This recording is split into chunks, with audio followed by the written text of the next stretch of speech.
મહત્વના સમાચારથી શરૂઆત। ચોમાસાની રાહ વચ્ચે રાજ્યમાં વરસાદી માહોલ, અનેક વિસ્તારો પર મેઘરાજા મહેરબાન। ભાવનગર, રાજકોટ અને દાહોદ સહિતના વિસ્તારોમાં બપોર બાદ વાતાવરણમાં અચાનક પલટો આવતા ક્યાંક ધીમી ધારે તો ક્યાંક ઝાપટા સ્વરૂપે વરસાદ વરસ્યો। ભાવનગર શહેર અને જિલ્લામાં બપોર બાદ વાતાવરણમાં પલટો આવતા પાલીતાણા પંથકમાં પણ વરસાદી માહોલ સર્જાયો।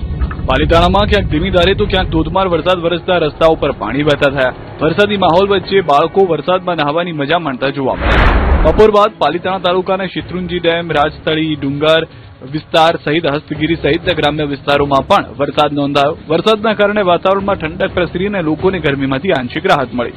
શિહોર તાલુકાના સોનગઢ વિસ્તારમાં પણ વરસાદી ઝાપટા પડ્યા હતા। આમ ભાવનગર જિલ્લાના અનેક તાલુકા વિસ્તારમાં વરસાદી માહોલ જોવા મળ્યો।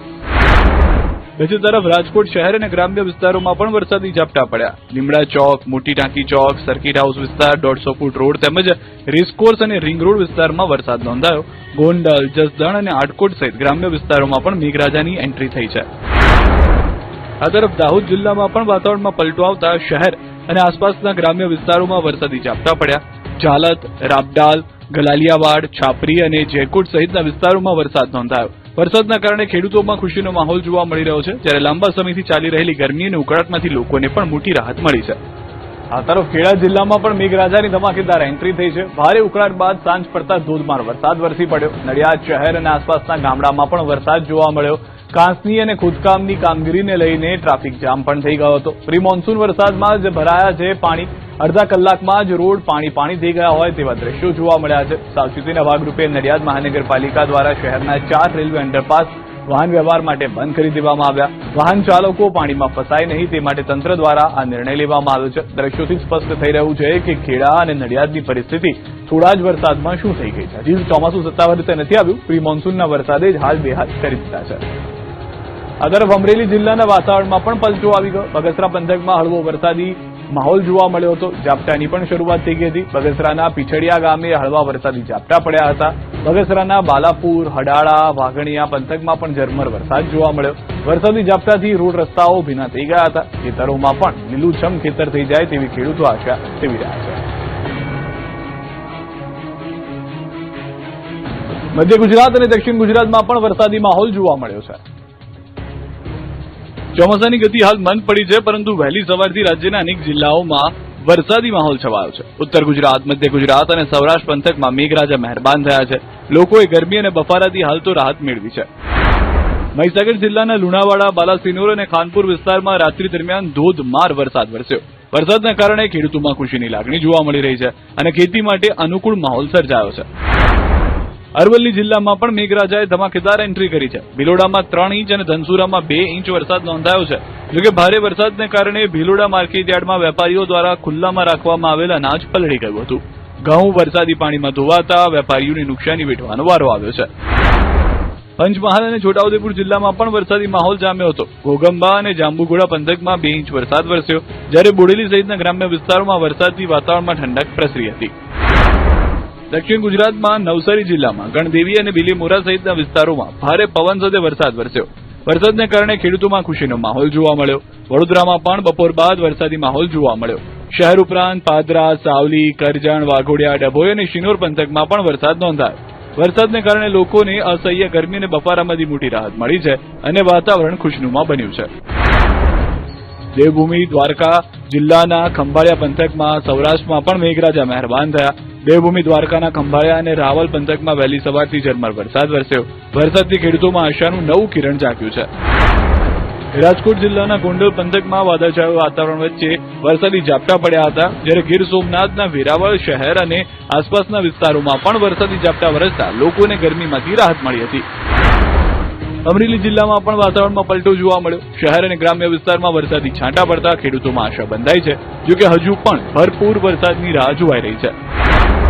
હવામાન વિભાગે આગામી 2 દિવસ દરમિયાન રાજ્યના વિવિધ વિસ્તારોમાં હળવાથી મધ્યમ વરસાદની આગાહી કરી છે।